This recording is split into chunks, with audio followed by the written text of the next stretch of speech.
Crossroads. Each Crossroads story is based on the actual experiences of American clergymen, pastor, priest, or rabbi, the men who give inspiration and guidance to people at the crossroads of life. These dramatic stories are presented with the cooperation of our Board of Advisors, Captain Maurice M. Witherspoon, Father George B. Ford, and Dr. William F. Rosenblum.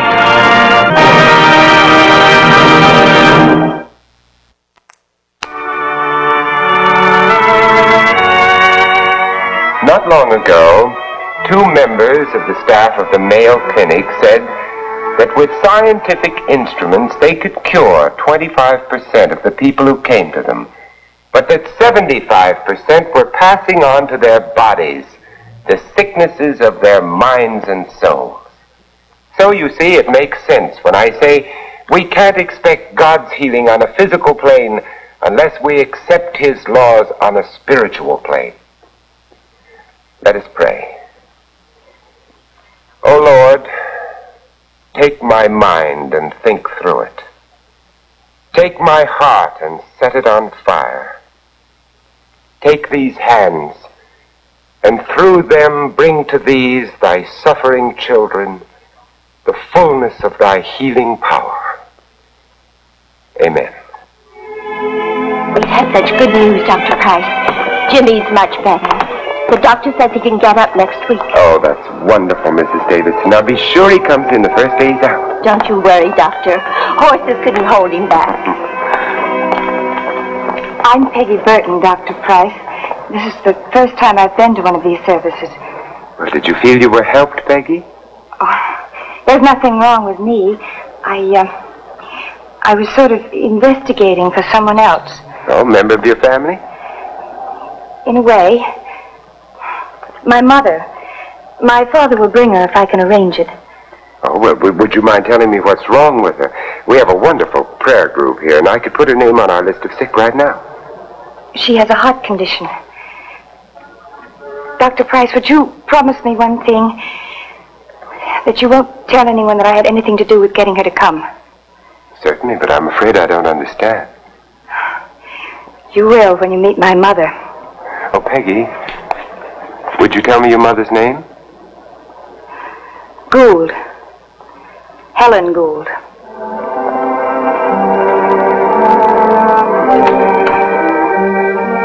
Mrs. Gould.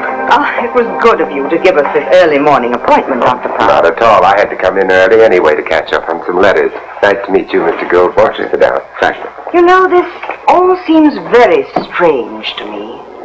I've been an Episcopalian all my life, but I've never heard of a healing service. Well, it isn't really so strange, Mrs. Gould, when you remember that Jesus made healing the sick one of the major works of his ministry. That sounds very impressive, but I really wonder if he would help someone like me. I have a heart condition, you see. I'm not afraid to die. I've done my best to lead a Christian life. I'm prepared to accept God's will. There's no reason for you to talk that way. You've broken every one of your doctor's orders. Rest, diet, smoking. Oh, what's the use, John? He as good as told me I'm hopeless. It's God's will. And there's nothing the doctor nor anyone else can do about it. Don't you agree, Dr. Price? I'm afraid I don't, Mrs. Gould.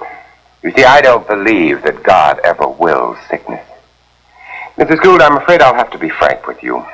We can't help you here at St. Stephen's in your present frame of mind. What do you mean?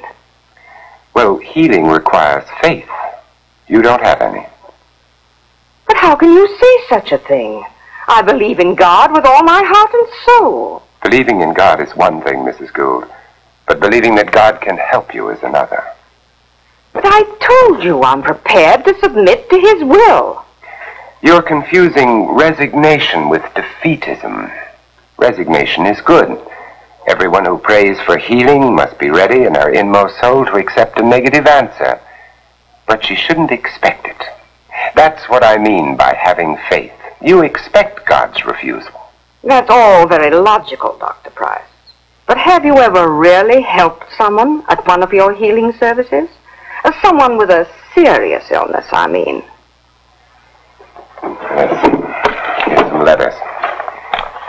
one. I must write and tell you the wonderful news. My arthritis has left my legs entirely and is gradually leaving my arms, too. I credit it entirely to the healing services and the prayers of your wonderful prayer group. Here's another letter from a man whose heart condition vanished after a single service. It's really quite amazing. Now, tell me what I should do. But first, I want you to obey your doctor's orders. You can't expect God to heal you if you refuse to cooperate with his laws, and medical laws are as much his creation as the spiritual laws that I'm going to try to explain to you. Now, doesn't that make sense? It makes a lot of sense to me, Dr. Price.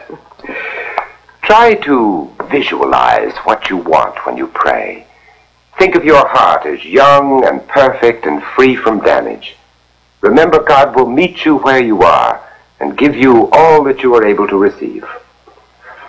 I'm going to do just as you say. Well, we'll be praying for you here. You can be sure of that. Come and see me soon again. Thank you. Goodbye, Dr. Price. I could not get Helen Gould out of my mind. She seemed to be following my spiritual prescription to the letter. But the strange request her daughter had made nagged at the back of my mind. I waited anxiously for news of her next visit to the doctor.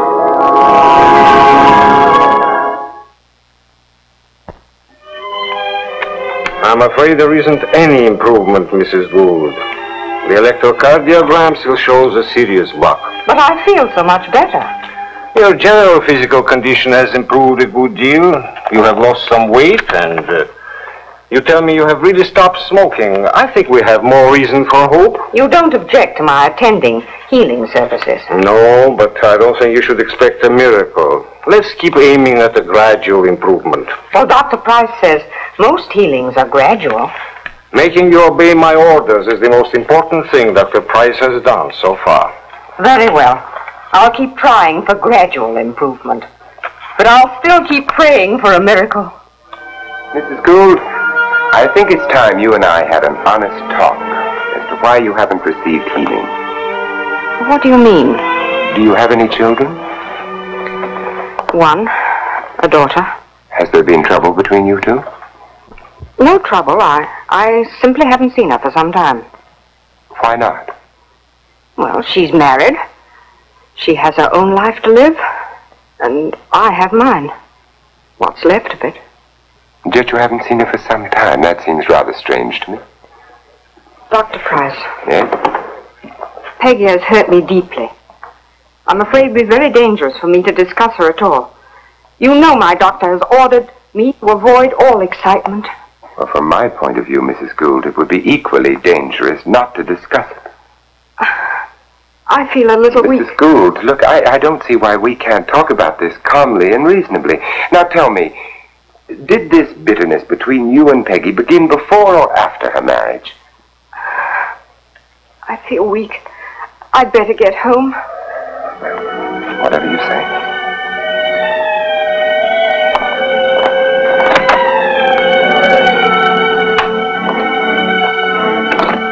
Yes, I understand, Dr. Price. Well, actually, the background is quite simple. My mother's had her own way all her life with everybody. And then when I met Don and showed her I had a mind of my own, well, the sparks started to fly. She didn't approve of your marriage to Don. That's putting it mildly. Well, can you tell me why? Well, it sort of came out of the blue. Yes? A little token for the mother of the bride. Who is it, Mother? Mother? Who is it? Dawn. Dawn. Don't you dare set foot in this house. Oh, what's going on here to disturb this nice, peaceful Saturday morning? I'm sorry, sir. Your wife seems to think I'm not fit to come into your home. You're trying to take our daughter away from us, and I won't let you. I think Peggy's old enough to decide for herself. Now, Helen, no need to insult the boy. We've been talking this over with Peggy. Frankly, Don, we feel you're letting this trip to Europe rush you into marriage without any financial resources as far as we can see. Well, frankly, Mr. Gould, I don't think that's any of your business. Peggy and I are not adolescents. We're prepared to take a few risks. Well, you see what I mean, John? He's trying to turn her against us. Oh, Mother, don't be ridiculous. I'm old enough to know what I want to do with my life. And what are you going to do with your life? Throw it away on this? Yes. Yes, I am. Don, will you wait in the car? I just want to pack a few things.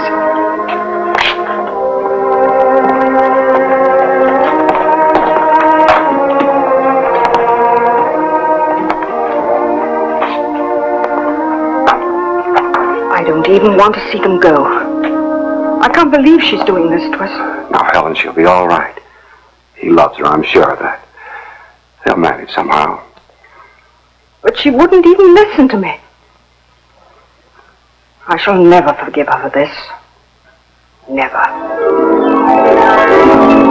A few weeks after we sailed for Europe, Mother had her first heart attack. She hasn't been well since. When we got back, I tried to see her, but she wouldn't have anything to do with me. And yet you thought enough of her to bring her to our healing services. That means you still care for her deeply. I care. But it's not love anymore. I'm more worried about my father. He's half sick trying to take care of her and patch things up between us. Have you prayed for your mother, Peggy? I've tried, but Why don't you try again? Think of her as she was when you were young. You must have loved her very much then. I did. That's what makes all this so hard to take. Peggy, we can't turn off our emotions like water faucets. Not without doing serious damage to ourselves somewhere. Try praying for your mother's spiritual health. That's where she needs healing first. Thank you, Dr. Price. I'll try.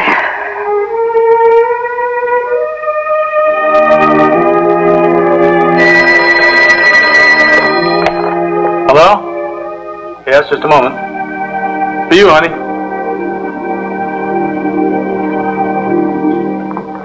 Hello? Peggy, this is Alfred Price. If I got your mother to agree to a reconciliation, would you cooperate? What exactly do you mean by reconciliation? Oh, yes, I think I can do that, Dr. Price. But it would all depend on how Mother acted afterwards. All right, Doctor. Yes, goodbye. So what's up? Dr. Price wants me to meet Mother in his office. Talk things over. Forgive and forget. You agreed, huh? Don, she's my mother. And I don't like the thought of bringing a baby into a family where people hate each other. You make it sound like it's our fault. It isn't. But it would be our fault if Mother really wanted to forget all this nonsense and we refused. Why? Because she's my mother and I believe in forgiveness as a Christian. Look, honey, I love you and I have absolutely no objections to your following your religion, but don't let it go to your head. Oh, please, Don, don't talk like that. It makes me feel awful. Any apology from your mother would be just part of a shrewd maneuver to get you back under her thumb. She wouldn't be the first person to use phony Christian philosophy. Please, Don, please, stop talking like that.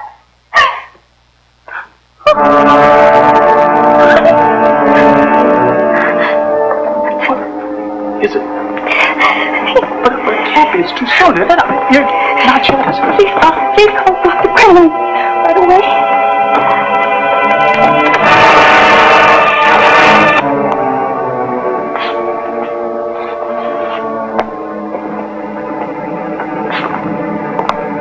Mr. Burton? Doctor. Oh, it's over. 5-pound baby boy. Congratulations. And everyone's in perfect health? Oh, the boy is fine, but Peggy could be better. Well, I don't understand. She's had an awfully rough time. She's not the strongest girl in the world, you know. You mean she's in danger? Well, all depends upon how she reacts to the transfusion she's getting. Mrs. Burton is outside, Doctor. Bring her right in. Hello, honey. How do you feel? Tired. Did you see the baby? No? Only his sin. He doesn't look like his father at all. Don, would you call Dr. Price and ask him to come down? You'll be all right, honey. You'll be all right. I know. But call him and ask him if he possibly can to bring my mother with him. All right, Mr. Burton, we must get her in bed now.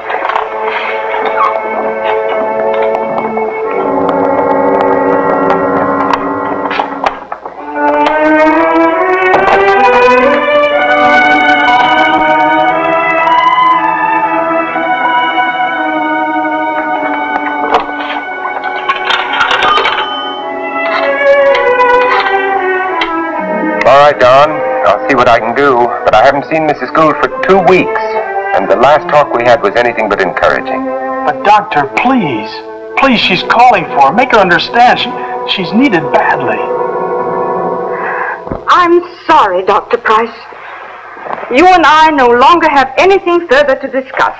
Did I hear the phone ring? No, it was the wrong number. Helen, is anything wrong? No, what? The phone. Well, you answer it. I'm going out.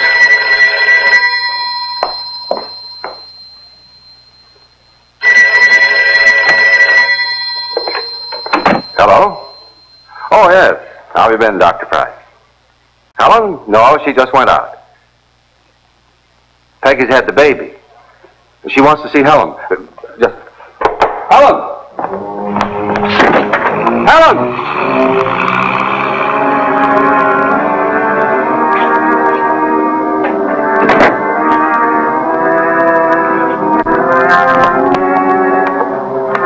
She's gone. No, I don't know where. Certainly you can come out. I'll be doing my best to locate her.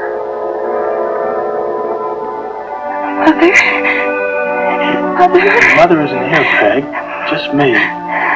Dr. Price can't locate her.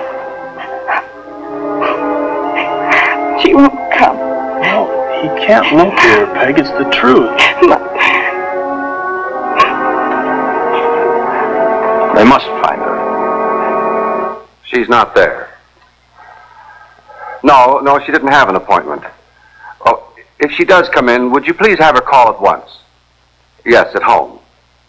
Thank you. The beauty parlor, I thought she might be there. Well, I've tried every place, every person I can think of. I'm afraid I give up. Oh, let's try again, Mr. Gould. At the most unlikely place.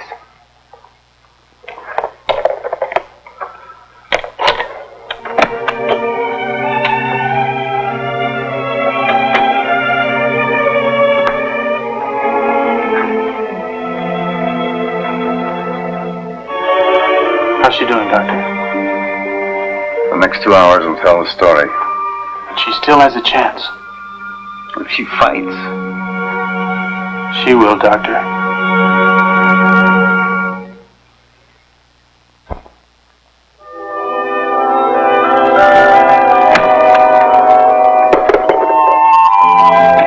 Helen, where have you been? I've been trying to reach you for hours. I was sitting in the park. I had a feeling Dr. Price might decide to come out for a little visit, and I didn't want to be home for him. Hello, Mrs. Gould. How often do I have to tell you to stop hounding me, Dr. Price? You don't have to tell me that, Mrs. Gould. Hounding, as you call it, never healed anyone. I came out to see you because I had something to tell you that would be difficult, if not impossible, to discuss over the phone. It's about Peggy. Yes, it is about Peggy. I told you she's out of my life. No, she isn't, Mrs. Gould. Once you love someone deeply, you can never shut them out of your life. Well, how about Peggy? She shut me out of her life. It hasn't hurt her. Peggy hasn't shut anyone out of her life, Mrs. Gould. She wants you and needs you now more than ever before. She wants me? Yes. Peggy has had her baby. It's only the 7th month. I know, the baby seems to be fine. It's a little boy. But Peggy's condition is serious. She wants to see you, Mrs. Gould. She asked me to bring you down. Is this true, John? Mrs. Gould, this is your last chance to regain your daughter. If you fail Peggy now, she will never be able to forgive you. The resentment she already feels it'll solidify around her heart like a cake of ice. It's unfair to put pressure on me like this. You know my doctor has ordered peace and quiet. You've been using your condition to escape from a great many things. But life has a strange way of catching up. You can't disguise fundamental realities like love and hate forever. You pretend to believe in love as a Christian. Well, this is your chance, and your last chance to prove it. I love her. I'm willing to pray for her right now. Prayer without forgiveness, Mrs. Gould, is like a body without blood. I still can't see what good it'll do. She has one of the best doctors in the city. But you can do what the doctor can't do. You can give her a chance to fight for her life without the burden of resentment and hatred she's been carrying these past 2 years. I'm going to violate a confidence, Mrs. Gould, but I think the situation justifies it.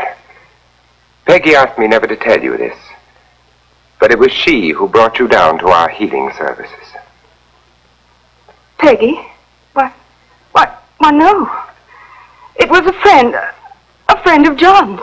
No, it was Peggy. She suggested it to her father. Yes, it's true.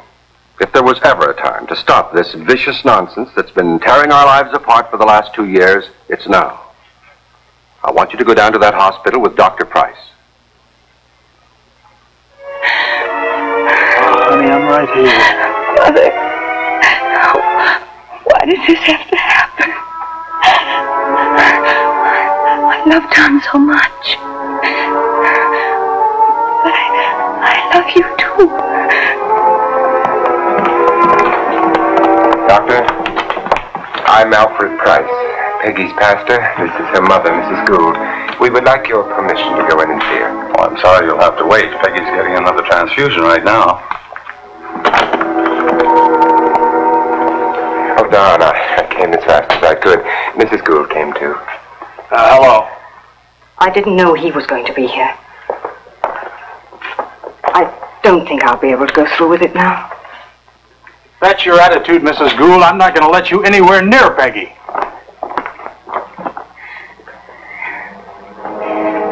Before either of you say another word, I want you to come over here. Mother.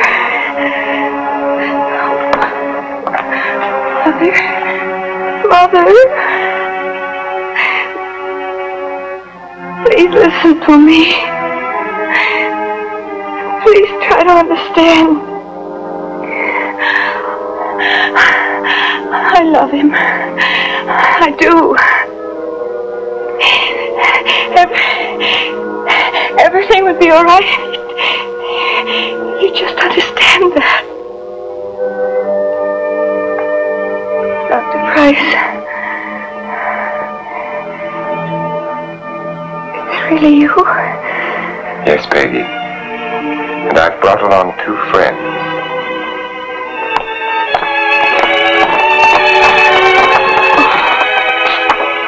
Peggy, dear. I came down with Dr. Price to pray for you, if you'll let me. Oh, Mother. I'm here too, Peggy. It's about time I said some prayers. Almighty and all-merciful God, we ask you to use our humble prayers as a channel of strength for this thy beloved daughter. Heal her body, O Lord, and fill her heart and soul with resolution and joy. Help us who love her to lift her up into thy healing light.